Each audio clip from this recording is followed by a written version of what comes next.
So, sa port side, ganoon din. Kailangan naka-sara din to. Ayan, sara natin.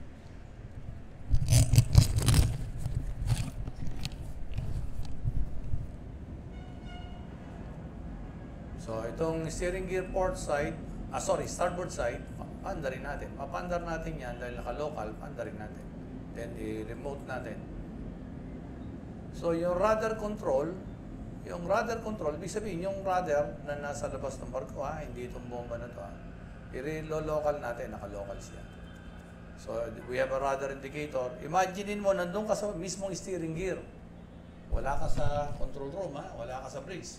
So, paandarin natin yung port side, and then i-remote natin. So, kukontrolin natin ngayon yung rudder, port side. So, penta mo, gagalaw ito habang gumagalaw ito.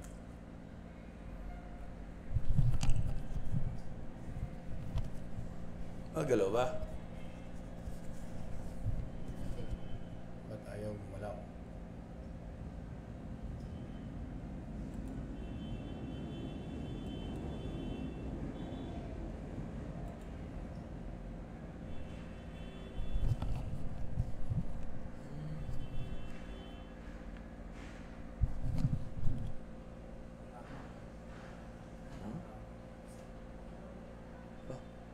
Ano ba ito?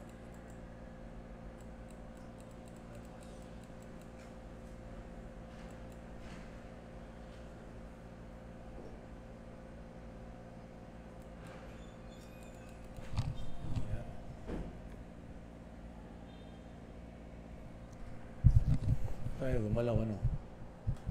Ayun. Ano yun? Naghang siguro yung ating mahiwagang computer.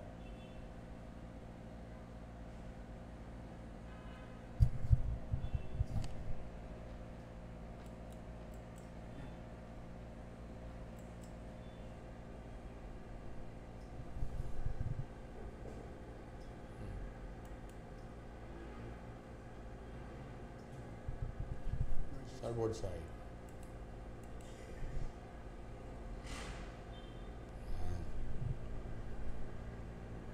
So, i-hard port at saka i-hard starboard lang natin para talagang matesting natin.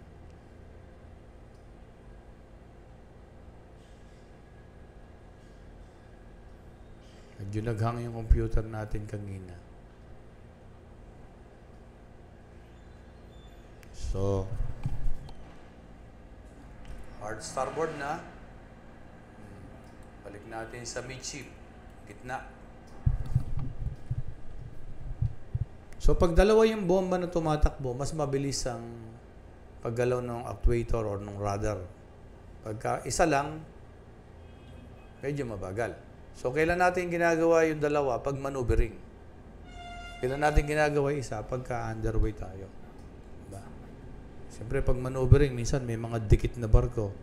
Gusto nating mabilis ng response ng barko natin. Okay, steering gear is ready, ano? So, naka-remote na rin siya. Ayan. Naka-remote na. Remote naman natin yung rudder control. Ayan. Asa na tayo? Ay, ano? Put the rudder rudder control to remote. Then proceed to 111. 111, ito yung nasa ships. Ito, nasa bridge ito. Ayan. Mapapansin mo, number 1 and number 2 is running.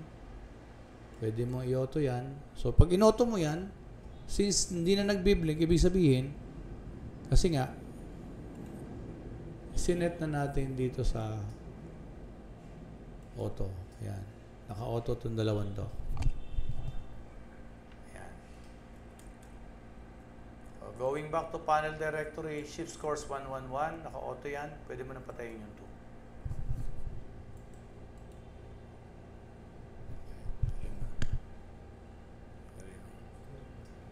Directory.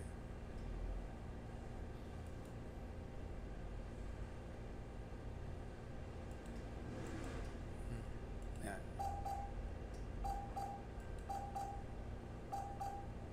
Scores. Auto. Yan. So, number 1.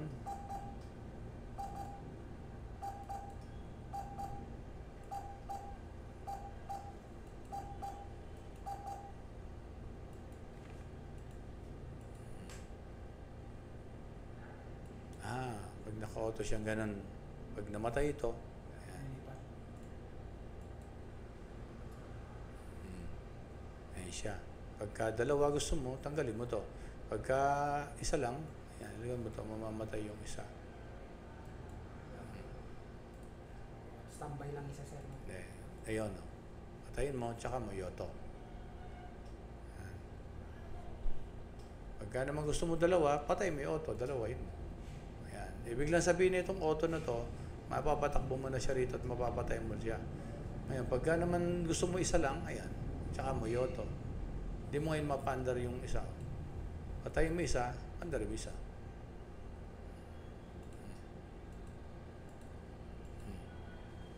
Or, patayin mo yung auto, dalawahin mo. Ayan. Siyempre, pag baguhan ka, medyo parang naninibago ka. Ayan. Okay, next.